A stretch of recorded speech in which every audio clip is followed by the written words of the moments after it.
Hello friends, तो कैसे आप सब लोग। मैं महेंद्र सिंह शक्तावत आज फिर लेकर आया हूँ आपके लिए हिंदी की एक सीरीज। और उसमें हम देखने वाले हैं, पहला टॉपिक हमने हिंदी का देखा था वर्णमाला का। उसमें हमने स्वर, व्यंजन, अयोगवा, विसर्ग सभी को देखा है। और आज हम बात करने वाले हैं वापस से शब्द प्रकार की, इस शब्द के टॉपिक की। शब्द कितने प्रकार के होते हैं, कैसे बनते हैं और किन किन चीज़ों से मिलकर के शब्द की परिभाषा को गढ़ा गया है, इन सभी चीज़ों को हम एक साथ देखने वाले हैं। तो हम शुरू करते हैं। शब्द प्रकार। आज की हमारी हेडिंग है शब्द प्रकार।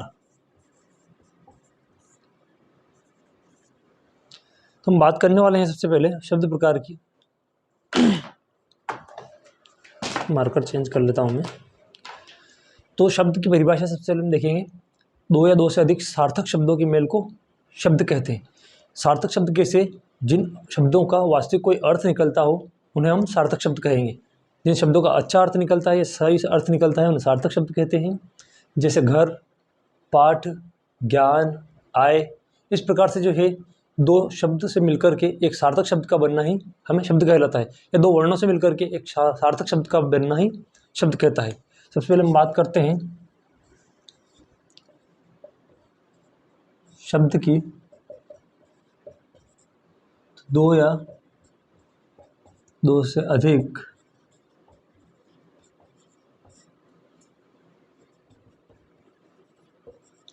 सार्थक वर्णों या अक्षरों के मेल से शब्द बनता है। तो दो या दो से अधिक सार्थक वर्णों या अक्षरों के मेल से शब्द बनता है। जब हम बात करते हैं तो घर, पाठ, ज्ञान, इस प्रकार से मतलब बहुत सारे हजारों शब्द हैं जिनको आप एग्जाम्पल के तौर पे ले सकते हैं। सिंपली अगर आपको डेफिनेशन समझ में आ गई तो शब्द की परिभाषा आपके लिए बिल्कुल भी कठिन नहीं होगी, एग्जाम्पल भी हो गए हैं। उसके बाद हम बात करते हैं, शब्द दो प्रकार के होते हैं, एक सार्थक और एक निरर्थक। सबसे पहले हम बात करने वाले सार्थक शब्द की। व्याकरण की हम बात करें तो व्याकरण में सिर्फ सार्थक शब्दों का ही अध्ययन किया जाता है। इस चीज़ को हम देखेंगे। सबसे पहले हम बात करते हैं शब्द दो प्रकार के होते हैं।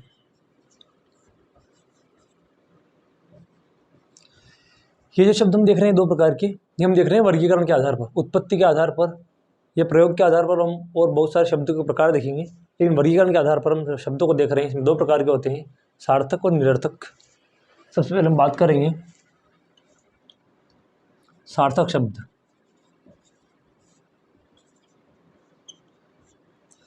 सार्थक शब्द वे शब्द होते हैं जिनके उच्चारण पर किसी अर्थ का बोध होता हो, सही अर्थ का बोध होता है, एक विशेष अर्थ का बोध कराते हैं, उन्हें हम सार्थक शब्द कहते हैं। सार्थक शब्द में से हमने वही व्यायाम, शाला, घर, पाठ, इन सभी को हम सार्थक में ले सकते हैं, जो कि शब्द के वर्णों की डेफिनेशन में भी देखा है हमने कि दो या दो से अधिक सार्थक वर्णों के मेल से शब्द बनता है। इस प्रकार से दो या दो से अधिक सार्थक शब्दों के मिलकर हम सार्थक शब्द बना सकते हैं। एग्जाम्पल के तौर पर हम देख सकते हैं घर, व्यायाम, पाठ, ज्ञान, दान, ये सभी सार्थक शब्द हैं जो कि एक विशेष अर्थ का बोध कराते हैं, इसीलिए हम सार्थक शब्द इन्हें कहते हैं। उसके बाद हम निरर्थक शब्द की बात करते हैं। वे शब्द जो कोई अर्थ नहीं देते हैं लेकिन सार्थक शब्दों के साथ मिलकर के एक विशेष अर्थ का बोध कराते हैं, निरर्थक शब्द कहलाते हैं। फॉर एग्जाम्पल, सबसे पहले हमने सार्थक की बात करी है, अब हम बात करेंगे निरर्थक की। वे शब्द, डेफिनेशन आप देख लीजिएगा, मैं लिख देता हूं, जिनका अपना कोई अर्थ नहीं होता। साधारण भाषा में लिख रहा हूं, जिनका अपना कोई अर्थ नहीं होता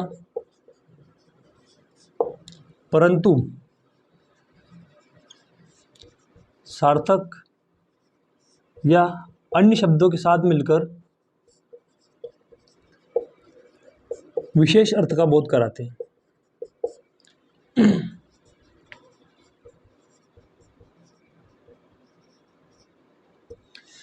हिंदी में ग्राफ के माध्यम से पढ़ाता हूँ तो हम बहुत कम जगह में पढ़ा सकते हैं, लेकिन फिर भी मैंने यहाँ पे डेफिनेशन लिख दी है, ग्राफ नहीं बनाया है, कोई बात नहीं, इससे हमारा काम चल जाएगा। तो निरर्थक शब्दों की हम बात करते हैं, तो वे शब्द जिनका अपना कोई अर्थ नहीं होता है लेकिन किसी अन्य शब्द के या सार्थक शब्द के साथ मिलकर एक विशेष अर्थ का बोध कराते हैं, निरर्थक शब्द कहते हैं। फॉर एग्जाम्पल हम देखते हैं, जैसे हम कहते हैं ना साधारण भाषा में कि गाड़ी वाड़ी ले लो, बंगला वंगला ले लो, या और बहुत सारे इसमें हमें मिल जाएंगे निरर्थक शब्दों में। घर बार, कपड़ा लत्ता, लाड़ी वाड़ी। तो इस प्रकार से जो भी शब्द हैं हमारे, ये हैं निरर्थक, जो कि इनका स्वयं का कोई अर्थ नहीं होता है, वरन दूसरे शब्दों के साथ मिलकर एक विशेष अर्थ का बोध कराते हैं। तो इनका एग्जाम्पल लिख देता हूँ मैं। जैसे हम बोलते हैं घर बार, कपड़ा लत्ता। अब यहाँ पर एक सार्थक शब्द है घर, कपड़ा एक सार्थक शब्द है, लेकिन जो बार है, जो लत्ता है, ये एक निरर्थक शब्द है।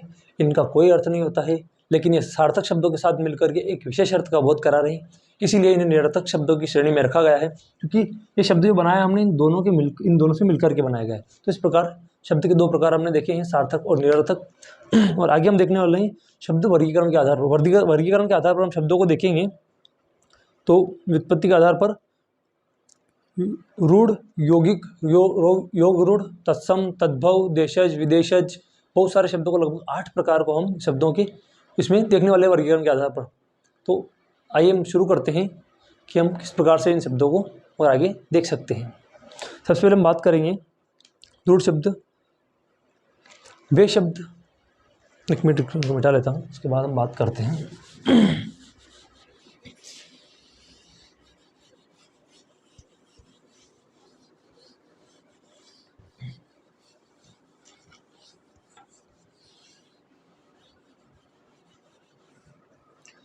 हम बात करने वाले हैं शब्दों को वर्गीकरण के आधार पर। तो शब्द विभिन्न प्रकार के उत्पत्ति, वचना, आधार, या यूँ कहते हैं हम वर्गीकरण में उत्पत्ति या रचना। ठीक है, इसके आधार पर हम कर रहे हैं वर्गीकरण। तो सबसे पहले हम देखने वाले रूढ़ शब्द। रूढ़ शब्द वे शब्द होते हैं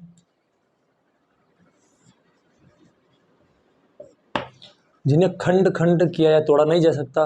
यदि इन्हें तोड़ा गया, अलग अलग भाग में किया गया, तो ये अपना अर्थ खो देते हैं। फॉर एग्जाम्पल हम लिखते हैं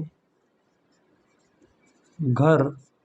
यदि घर में से हमने घ को अलग कर दिया और र को अलग कर दिया, तो इनका घ और र एक सार्थक अर्थ नहीं निकलेगा। तो इस प्रकार से इन शब्दों को खंड खंड नहीं किया जा सकता। यदि किया गया तो अपना अर्थ खो देंगे। इन्हें ही हम रूढ़ शब्द कहते हैं। दूसरे नंबर पर हम बात करना है यौगिक। वे शब्द जो दो शब्दों के मेल से बने हैं उन्हें यौगिक शब्द कहते हैं। यौगिक शब्द में हम देखते हैं पूजा घर, गिरजा घर, इस प्रकार से हम बात करते हैं। सबसे पहले हम बात करने वाले हैं, दूसरे नंबर पर हम बात करेंगे यौगिक की। जैसे पूजा घर, विश्राम घर। तो इनके एग्जाम्पल में हम बात करते हैं यौगिक शब्दों की। तो दो सार्थक शब्दों के मेल से जो बनते हैं उन्हें हम यौगिक शब्द कहते हैं। दो शब्दों के मेल से बनते हैं यौगिक शब्द कहते हैं। जैसे पूजा घर, विश्राम घर। तो इनमें हम देखते हैं कि पूजा प्लस घर, इन दोनों को अलग अलग कर दिया जाए तो ये अपना अर्थ नहीं खोते हैं। विश्राम प्लस घर, इनको अलग अलग कर दिया जाए तो ये अपना अर्थ नहीं खोते हैं। इस प्रकार से आप एग्जाम्पल के लेके अगर इन चीज़ों को समझना चाहेंगे तो बहुत ही आसान हो जाएगी हिंदी की सारी परिभाषाएं। उसके बाद तीसरे नंबर पर हम देखने वाले हैं योग रूढ़। वे शब्द जो शब्दों के मेल से बनेंगे किंतु रूढ़ जैसा अर्थ देते हैं। तो सबसे पहले हम लिख लेते हैं यहाँ पर अगले में योग रूढ़।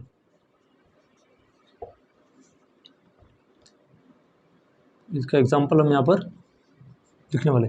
तो वे शब्द जो यौगिक शब्दों के मेल से बने हैं लेकिन रूढ़ शब्दों के जैसा अर्थ देते हैं उन्हें योग रूढ़ कहते हैं। यौगिक प्लस रूढ़ दोनों से मिलकर बनेगा योग रूढ़। एक यहाँ से भी डेफिनेशन अप्लाई कर सकते हैं। जो योग रूढ़ की हम बात करते हैं तो जैसे पीताम्बर, श्वेताम्बर, दिगंबर, वाघाम्बर, इनमें एक अच्छा उदाहरण मैं आपको लंबोदर और पीताम्बर का दे सकता हूँ, तो आपको आसानी से समझ में आ जाएगा। जैसे हम बात करते हैं एग्जाम्पल में योग रूढ़ में पीताम्बर की, यदि हम इसको अलग कर देते हैं तो ये अपना अर्थ खो देते हैं या इनका एक अलग अर्थ हो जाता है जो कि अभी वर्तमान में अर्थ है उससे हटकर। यदि पीताम्बर की हम बात करते हैं तो हम इसे श्री कृष्ण से जोड़ सकते हैं। हम कृष्ण भगवान को पीताम्बर कह सकते हैं।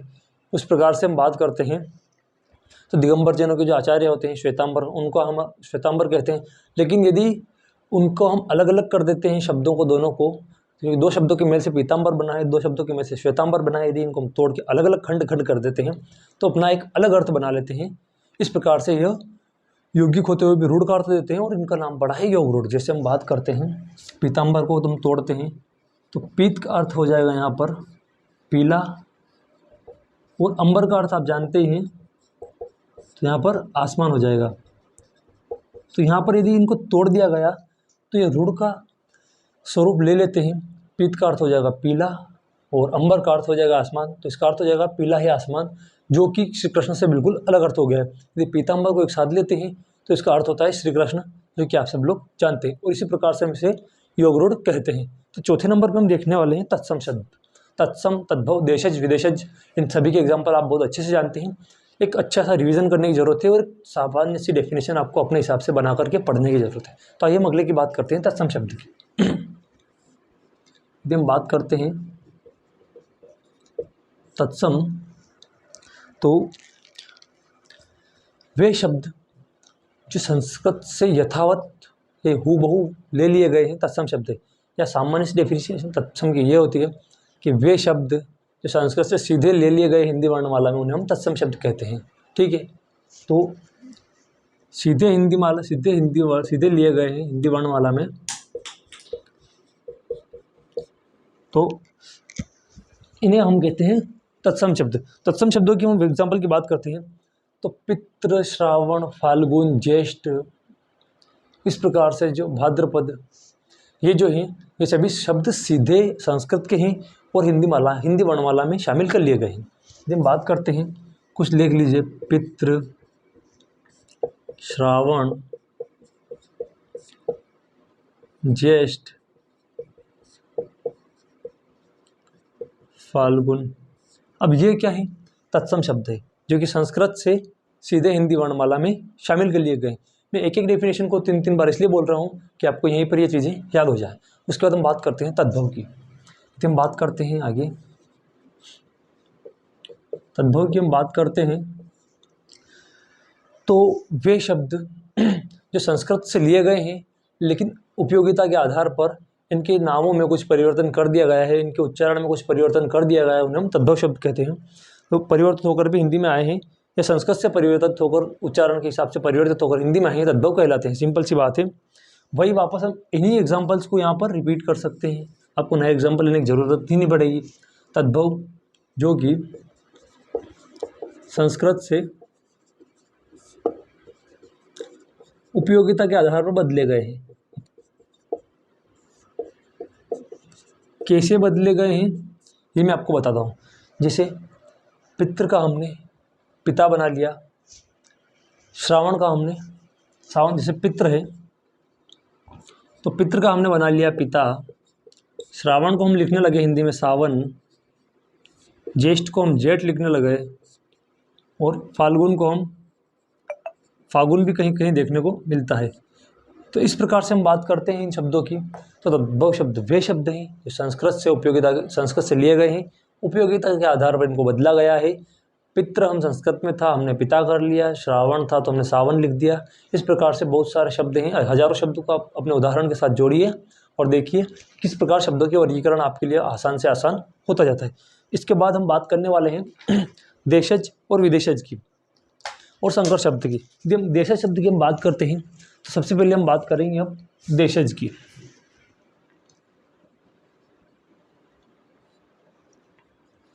देशज की डेफिनेशन क्या होगी आप आसानी से बना सकते हो। अपने देश के शब्द होंगे उन्हें देशज कहेंगे। तो वे शब्द किसी भाषा या बोली से उपयोगिता के आधार पर लिए गए हैं उन्हें हम देशज कहेंगे।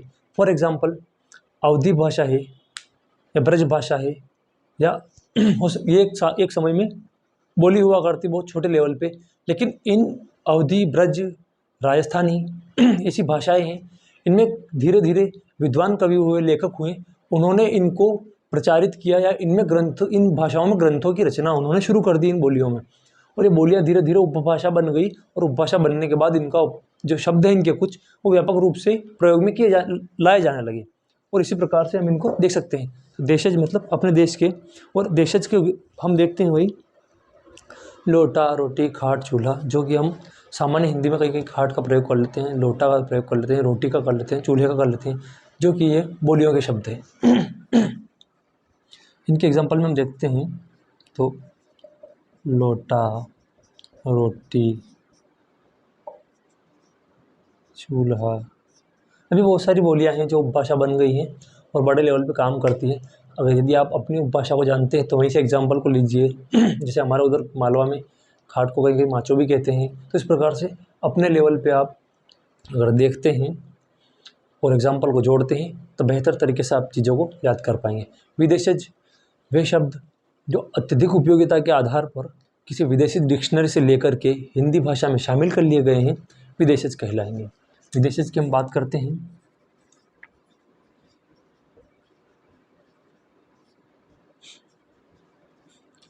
फॉर एग्जाम्पल, विदेशज की हम बात करेंगे।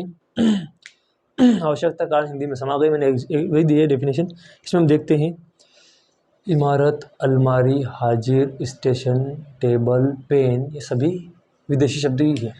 हम देखते हैं इमारत, स्टेशन, हाजिर हो वाला हाजिर, टेबल, पेन।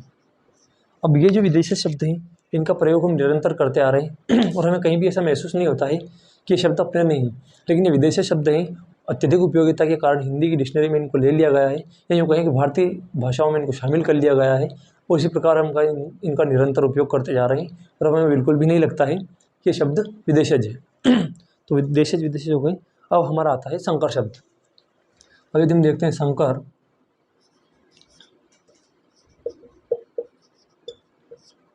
यदि हम इनको बांटना चाहें तो यहाँ से 3 पार्ट हम कर सकते हैं उत्पत्ति के आधार पर, और यहाँ से जो हमारे 5 पार्ट रहेंगे ये हम इतिहास के आधार पर देख सकते हैं या ऐतिहासिकता के आधार पर इनको हम देख सकते हैं। मैंने डायरेक्ट आपको 8 बताए, कोई दिक्कत नहीं है अगर आपको याद है तो। इतिहास के आधार पर 5 हो जाएंगे, उत्पत्ति के आधार पर 3 हो जाएंगे, 5 और 3 टोटल 8 हो जाएंगे। ठीक है। संकर शब्द वही 2 या 2 से अधिक भाषाओं के मेल से बने हुए शब्द संकर शब्द कहलाएंगे। 2 या 2 से अधिक शब्दों के मेल से बने हुए शब्द संकर शब्द कहलाएंगे। संकर शब्द की डेफिनेशन की हम बात करते हैं तो इनमें तत्सम, तद्भव, देशज, विदेशज, योग, रूढ़, यौगिक सभी प्रकार के शब्दों को समाहित किया जा सकता है, लेकिन किन्हीं 2 प्रकार के शब्दों से मिलकर संकर शब्द बनेगा। जैसे या तो तत्सम और तद्भव से मिलकर बन गया, या देशज और विदेशज से मिलकर बन गया, या तद्भव और देशज से मिलकर बन गया, या विदेशज और संकर योग रूढ़ से मिलकर बन गया। इस प्रकार इन सभी शब्द के वर्गीकरण में से सभी शब्द के प्रकारों में से कोई 2 प्रकार आप उठा सकते हैं और उनसे मिलकर जो शब्द बनता है उसे हम संकर शब्द कहते हैं। जो संकर बीज देखा होगा आपने, संकरी जनजाति देखी होगी, 2 या 2 से अधिक से मिलकर के एक नई जनजाति का विकास किया जाता है, वह संकरित होती है। ठीक उसी प्रकार 2 या 2 से अधिक शब्दों के प्रकार को मिलाकर एक नए शब्द का विकास किया जाना ही संकर शब्द कहलाएगा। इसमें हम बात करेंगे संकर की, तो संकर में हम देखेंगे रेलगाड़ी, बैलगाड़ी, टिकट घर, पितर छाया, बहुत सारे शब्द है। वाह, मज़ा ही आ गया। संकर का एग्जांपल हम देखते हैं तो भाई रेलगाड़ी, बैलगाड़ी, पितर छाया, मात्र छाया, टिकट घर। देखिए, रेलगाड़ी की हम बात करते हैं तो रेल एक अंग्रेजी शब्द है, गाड़ी अपना हिंदी शब्द है। तो रेल और गाड़ी दोनों बिल्कुल अलग अलग दिशाओं में जा रहे हैं। हमने अत्यधिक उपयोगिता के आधार पर इन दोनों को मिला करके रेलगाड़ी एक नया शब्द बना दिया जो कि एक संकर शब्द है। टिकट जो कि इंग्लिश वर्ड है, हिंदी में हम अपने घर को कहते हैं, हाउस मतलब घर। तो टिकट और घर को मिला के हमने एक नया टिकट घर शब्द का संकर शब्द की उत्पत्ति कर दी है, जो कि बहुत अच्छे से प्रचलन में है। तो अब इसको हमने भाषा की डिक्शनरी में शामिल कर लिया है। मात्र छाया, मात्र संस्कृत का शब्द होगा, छाया हिंदी का होगा, मात्र छाया मिल जाएगा, पितृ छाया। इस प्रकार से बहुत सारे शब्द हैं जो आप अपने स्तर पर जो शब्द आपको याद रहते हैं उन्हें आप एग्जाम्पल के तौर पर जोड़ सकते हैं, और इस प्रकार से शब्दों के वर्गीकरण के इस रूपरेखा को आप पूरे अपने लेवल पे बना के और बहुत अच्छे से शब्दों के वर्गीकरण को आप पढ़ सकते हैं, याद रख सकते हैं। तो आज के लिए हम इतनी बात करेंगे, मिलते हैं अगले वीडियो में अगले टॉपिक के साथ। ये शब्दों का वर्गीकरण आपका समाप्त हुआ।